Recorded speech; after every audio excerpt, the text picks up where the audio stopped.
நீங்கள் காதலித்த அந்த மனிதர் உங்களை விட்டு போய்விட்டாரா? அல்லது இன்னும் உங்கள் நினைவில் உயிரோடு இருக்கிறாரா? ஒரு நிமிடம் யோசிச்சு பாருங்கள். நீங்கள் காதலிச்சது அந்த மனிதரையா? அல்லது உங்க மனசு உருவாக்கிய ஒரு உருவத்தையா? இன்னும் ஆழமாக சொல்கிறேன். ஒவ்வொருவருக்கும் உள்ளே ஒரு காதலி இருக்கிறாள், ஒரு காதலன் இருக்கிறான். ஆண் என்றால் அவனுக்கு காதலி இருக்கிறாள், பெண் என்றால் அவளுக்கு காதலன் இருக்கிறான். ஆனால் அவர்கள் வெளியில் இல்லை, உள்ளேதான் இருக்கிறார்கள். அந்த உண்மையை தெரிஞ்சா உங்க வாழ்க்கையே மாறிடும். இந்த பூமியில் வாழும் ஒவ்வொரு மனிதனுக்கும் ஒரு தேடல் இருக்கிறது. அது பணம் இல்லை, அது புகழ் இல்லை, அது அதிகாரமும் இல்லை, அது காதல். ஒரு மனிதன் பிறந்த நொடியிலிருந்து அவன் தேட ஆரம்பிப்பது காதல் தான். பிறப்பிலிருந்து இறப்பு வரை அவன் எதிர்பார்ப்பது காதல் ஒன்றைதான். அம்மாவின் மடியில் கிடைக்கும் அந்த அன்பு, அப்பாவின் பாதுகாப்பு, நண்பர்களின் உறவு, இவையெல்லாம் காதலின் வடிவங்கள். ஆனால் ஒரு வயசுக்கு பிறகு ஒரு வித்தியாசமான ஏக்கம் அனைவருக்கும் உருவாகிறது. என்னை முழுமையாக புரிந்து கொள்ளும் ஒரு நபர், அவரை நான் கண்டுபிடிக்க வேண்டும் என்ற ஒரு ஏக்கம் அனைவருக்கும் எழுகிறது. அந்த தேடல் தான் காதல். அந்த தேடல் தான் காதலன், காதலி. மனிதன் மீது கொள்ளும் காதல். ஒரு மனிதனை நாம் காதலிக்கிறோம். அவன் சிரிப்பு நம்மை கவர்கிறது, அவள் குரல் நம்மை ஈர்க்கிறது, அவர்களின் பார்வை நம்மை மாற்றுகிறது, அவள் பார்த்தாலே ஈர்க்கிறது, அவள் சிரிச்சாலே அப்படி ஒரு அழகா இருக்கிறாள், அவள் பார்வையே நீ மயக்குகிறது. இப்படியெல்லாம் நாம் நினைக்கிறோம். இதுதான் உண்மையான காதல். ஆனால் ஒரு நாள் அந்த மனிதர் மாறி விடுகிறார். இப்படியெல்லாம் அன்பாக இருந்தவர், இப்படியெல்லாம் பாசமாக இருந்தவர், அப்படி இருந்த அந்த நபர், காதலனோ காதலியோ, ஒரு நாள் மாறி விடுகிறார்கள், அல்லது நம்மை விட்டு விலகி விடுகிறார்கள். அவர்கள்தான் உலகம் என்று இருந்தபோது ஒரு நாள் அவர்கள் நம்மை விட்டு விலகி விடுவார்கள். அப்போது என்ன ஆகிறது? நம்முடைய உலகமே சிதறி விடுகிறது. என் காதலி தான் என் உலகம், அல்லது என் காதலன் தான் எனது உலகம் என்று இருந்தவர்கள், அவர்கள் ஒரு நாள் விட்டு சென்ற பிறகு அந்த அவர்களுடைய உலகமே சிதறி போய்விடுகிறது. அப்போது நாம் கேட்கிறோம், ஏன் இப்படி நடந்தது?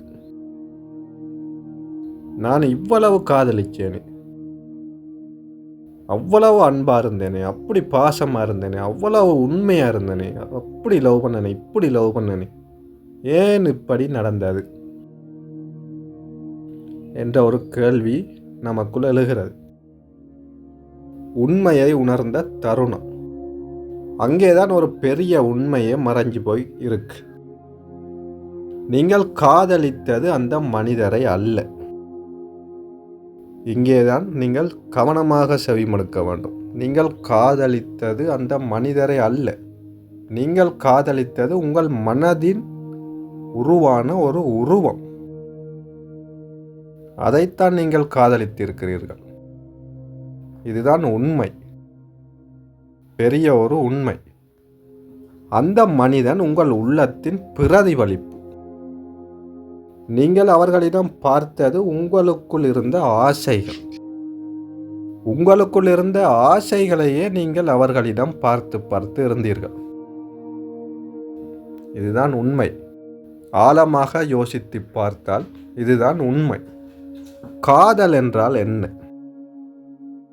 காதல் என்பது ஒரு மனிதன் அல்ல, அது ஒரு உணர்வு, அது ஒரு சக்தி, அது ஒரு அனுபவம். காதல் என்பது மனிதன் அல்ல, அது ஒரு உணர்ச்சி, சக்தி, அனுபவமாகும். நீங்கள் காதலிக்கும் போது நீங்கள் சந்தோஷமாக இருக்கிறீர்கள். காதலிச்சு கொண்டிருக்கக்குள்ள நீங்கள் இனி இல்லைன்ற சந்தோஷம், அப்படி ஒரு சந்தோஷம், அப்படி ஒரு இன்பத்தில் இருக்கிறீங்க. அந்த சந்தோஷம் அந்த மனிதரால் வரவில்லை. உண்மையை விளங்கி கொள்ளுங்கள் தயவு செய்து. அந்த சந்தோஷம் அனைத்தும் அந்த மனிதரால் வரவில்லை, அது உங்களுக்குள்ளிருந்து வந்தது. அந்த சந்தோஷமானது வெளியில் அந்த மனிதர் உங்கள் காதலியோ அல்லது காதலனோ அவரிடமிருந்து வரவில்லை, வெளியிலிருந்து எங்கும் வரவில்லை, உங்களுக்குள்ளிருந்தே அந்த சந்தோஷம் உங்களுக்கு வந்தது. இதுதான் உண்மை. கடவுள் மீது கொள்ளும் காதல் எப்படியானது என்று பார்ப்போம். இப்போது ஒரு கேள்வி. ஒரு மனிதன் மீது காதல் இவ்வளவு வழி தருமா? ஆமாம், ஏனெனில் அது நிபந்தனையுடன் இருக்கும் காதலாகும். நீ என்னை காதலிக்கணும், நீ என்னை விட்டு போகக்கூடாது, அப்படியான நிபந்தனைகள். நீ என்னையத்தான் காதலிக்கணும், நீ என்னோட தான் கதைக்கணும், நீ என்னோட தான் இருக்கணும், என்னோட தான் ஊர் சுற்றணும், என்னைய விட்டு நீ போகக்கூடாது, என்னைய விட்டு போயிடாது, இப்படியெல்லாம் ஒரு நிபந்தனை. ஆனால் கடவுள் மீது இருக்கும் காதல் அது வேற மாதிரி. அதில் எதிர்பார்ப்பு, எந்த விதமான எதிர்பார்ப்பும் இல்லை. அதில் பயம் இல்லை, எதற்கும் பயம் இல்லை, எவருக்கும் பயம் இல்லை. அதில் பிரிவு இல்லை. பிரிவு என்பது நிச்சயம் நிகழ வாய்ப்பே கிடையாது. கடவுள் மீது கொள்ளும் காதல் எந்த விதமான பயமும் ஏற்படாது, எந்த விதமான எதிர்பார்ப்பும் இருக்காது. அது முழுமையான ஒற்றுமையாகும்.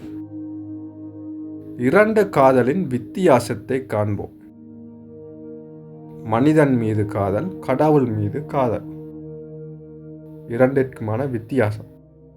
மனிதன் மீது கொண்ட காதல் மாற்றம் இருக்கும். கடவுள் மீது கொண்ட காதல் நிலைத்தது. மனிதன் மீது கொண்ட காதல் பிரிவு இருக்கும். கடவுள் மீது கொள்ளும் காதல் பிரிவு இல்லை. மனிதன் மீது கொள்ளும் காதல் பயம் இருக்கும். விட்டுட்டு போயிடுவாளோ, விட்டுட்டு போயிடுவானோன்ற ஒரு பயம். ஆனால் கடவுள் மீது கொள்ளும் காதல், அந்த காதலினால் அமைதி மட்டுமே இருக்கும். மனிதன் மீது கொள்ளும் காதல் எதிர்பார்ப்பு இருக்கும். கடவுள் மீது கொள்ளும் காதல் முழுமை இருக்கும். ஆழமான உண்மை. நீங்கள் யாராவது காதலிக்கும் போது உண்மையில் நீங்கள் உங்கள் உள்ளத்தில் இருக்கும் அந்த தெய்வீக அன்பைத்தான் அனுபவிக்கிறீர்கள். இதுதான் உண்மை. இந்த உலகத்தில் வாழும், இந்த பூமியில் வாழும் நபர் ஆணாக இருந்தால் ஒரு பெண்ணை காதலிப்பீர்கள், பெண்ணாக இருந்தால் ஆணை காதலிப்பீர்கள். ஆனால் இப்போதைய காலத்தில் ஆண் ஆணை காதலிப்பதும் பெண் பெண்ணை காதலிப்பதும் அப்படியெல்லாம் நடைபெறுகிறது. அது வேற விடயம், அதை நான் கூறவில்லை. அந்த சப்ஜெக்டுக்கு நான் வரவில்லை. ஆண் பெண் காதல், அதைத்தான் நான் கூறுகிறேன். நீங்கள் உங்கள் உள்ளத்தில் இருக்கும் அந்த தெய்வீக அன்பைத்தான் அனுபவிக்கிறீர்கள் அவர்களை காதலிக்கும் பொழுது. உங்களுக்குள் இருந்தே தான் அந்த சந்தோஷம் உங்களுக்கு வருகிறது, அவர்களிடமிருந்து வரவில்லை. இதுதான் மாபெரும் உண்மை. அந்த மனிதர் ஒரு வழி மட்டுமே, நீங்கள் இன்பம் அடைவதற்கு ஒரு வழி மட்டுமே. அவர்கள் உள்ளத்தில் இருக்கும் காதலி அல்லது காதலன். இப்பொழுதுதான் மெயினான சப்ஜெக்டுக்கு வரப்போகிறோம். உள்ளத்தில் இருக்கும், நான் தம்ப்நெயிலில் கூறியவாறு உங்கள் ஒவ்வொருவருக்குள்ளும் இருக்கும் காதலி அல்லது காதலன் யார் என்று போட்டிருந்தேன். அந்த விடயத்திற்கு இப்பொழுது வரப்போகிறோம். உள்ளத்தில் இருக்கும் காதலி அல்லது காதலன். இப்போது முக்கியமான கேள்வி, ஒவ்வொருவருக்குள்ளும் இருக்கும் காதலி அல்லது காதலன் யார்? அது ஒரு மனிதன் அல்ல, அது உங்கள் ஆன்மா, உங்கள் உள்ளொளி, உங்கள் இறைவன். அதுவே உங்களுடைய உண்மையான காதலி அல்லது காதலன். நீங்கள் ஆணாக இருந்தால் அதுதான் உங்களுடைய உண்மையான காதலி, நீங்கள் பெண்ணாக இருந்தால் அதுதான் உங்களுடைய உண்மையான காதலன். அந்த உங்களுடைய ஆன்மா எனும் இறைவன், அதை காதலித்தீர்கள் என்றால் நிலையாக இருக்கும், பிரிவு இருக்காது, அமைதி இருக்கும், முழுமை இருக்கும். இறந்த பிறகும் இன்பத்துடன் வாழலாம், இன்புற்று வாழ முடியும், பிறப்பு இறப்பு என்ற சுழற்சியிலிருந்து விடுபட முடியும். ஆனால் மனிதன் மீது கொள்ளும் காதலானது உங்களுக்கு அடுத்தடுத்த பிறவிகளை கொடுத்து கொண்டே இருக்கும், பயத்தை கொடுத்து கொண்டிருக்கும், பிரிவை கொடுத்து கொண்டிருக்கும், துன்பத்தை கொடுத்து கொண்டிருக்கும், மாற்றம் இருக்கும், மாறிக்கொண்டே இருக்கும். குரங்கு போல் உங்கள் மனசு மாறிக்கொண்டே இருக்கும். நான் கூற வருவது, உங்களுக்குள் ஒவ்வொருவருக்குள்ளும் இருக்கும் உண்மையான காதலி அல்லது காதலன் யார் என்பதற்கு பதில் உங்கள் ஆன்மா. உங்களுக்குள் வீட்டிருக்கும் அந்த ஆன்மா. அந்த ஆன்மாவானது உங்களுக்கு எப்பொழுதும் நன்மையை மட்டுமே யோசிக்கும். நீங்கள் ஏழையாக இருந்தாலும் பணக்காரனாக இருந்தாலும் உங்களுக்கு நன்மையை யோசிக்கும். உங்களை விட்டு பிரிய போவதில்லை. பிச்சை எடுக்கும் நிலைமைக்கு வந்தால் கூட அது உங்களுடனேயே இருந்து உங்களுடைய நன்மையை யோசிக்கும், உங்களை வழிநடத்தி கொண்டிருக்கும், செயற்படுத்தி கொண்டிருக்கும், நடமாட வைக்கும். அது இல்லை என்றால் நீங்கள் இல்லை, வெறும் ஜடம் ஆகிவிடுவீர்கள். எந்த மதமாக இருந்தாலும், எந்த சாதியாக இருந்தாலும், எங்கு இருந்தாலும், நல்லவனாக இருந்தாலும் கெட்டவனாக இருந்தாலும், அழகானவனாக இருந்தாலும் அழகு இல்லாதவனாக இருந்தாலும், எப்படி இருந்தாலும் உங்களை உண்மையாக நேசிக்கும் அந்த பொருள் உங்களுடைய ஆன்மா. ஆகவே உங்களுடைய ஆன்மா, உங்களுக்குள் வீட்டிருக்கும் அந்த இறைவனை காதலியுங்கள். இதைத்தான் இந்த வீடியோவில் நான் உங்களுக்கு கூற வந்த மிக முக்கியமான கருப்பொருள். இறுதி உண்மை வெளிப்பாடு. நீங்கள் தேடிய அந்த காதலி, நீங்கள் எதிர்பார்த்த அந்த காதலன் வெளியில் இல்லை. அவர்கள் எப்போதுமே உங்கள் உள்ளத்தில் தான் இருக்கிறார்கள், எப்போதும் இருப்பார்கள்.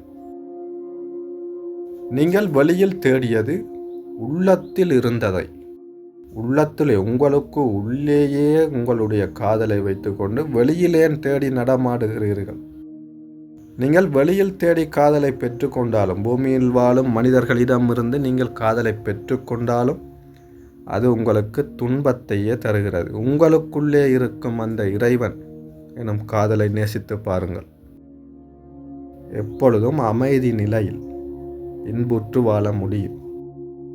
நீ காதலித்தவள் உன்னை விட்டு போகவில்லை. அவள் இன்னும் இருக்கிறாள் உன் இதயத்துக்குள்ளே. நீ காதலித்தவன், ஒரு ஆணுக்கு சொல்ல போனால் நீ காதலித்தவள் உன்னை விட்டு போகவில்லை. அவள் இன்னும் இருக்கிறாள், உனக்குள்ளேயே இருக்கிறாள், உனக்காகவே இருக்கிறாள். உன்னையை மட்டும்தான் அவளுக்கு தெரியும். உன் இதயத்துக்குள்ளே பெண்ணாக இருந்தால் நீ காதலித்தவன் உன்னை துரோகம் செய்யவில்லை. அவன் நீயே, நீதான் அவன். உன்னுடனேயே நீயாகவே இருக்கிறான். இதை அறியாமல் பூமியில் நீ இந்த மாயைக்குள் மாட்டிக்கொண்டு அகப்பட்டு துன்பப்பட்டு கொண்டு திரிகிறாய். அந்த காதலி, அந்த காதலன், அவர்கள் ஒரே ஒருவர், அது இறைவன். அவனை நீ வெளியில் தேடாதே, உன்னுள் தேடு. அங்கேதான் உன் உண்மையான காதல் காத்திருக்கிறது. இப்படியான உங்கள் வாழ்க்கையை மாற்றக்கூடிய ஆன்மீக ரீதியான விளக்கங்கள், அறிவுரைகளை பெற்றுக்கொள்ள விரும்பினால் எங்களுடைய ஆன்மீக கதைகள் என்ற இந்த யூடியூப் சேனலை சப்ஸ்கிரைப் செய்து வைத்துக் கொள்ளுங்கள். நாங்கள் அடுத்தடுத்த போடும் உங்கள் வாழ்க்கைக்கு பயனுள்ள தகவல்களை உங்களால் அறிந்து கொள்ள முடியும். நன்றி, வணக்கம்.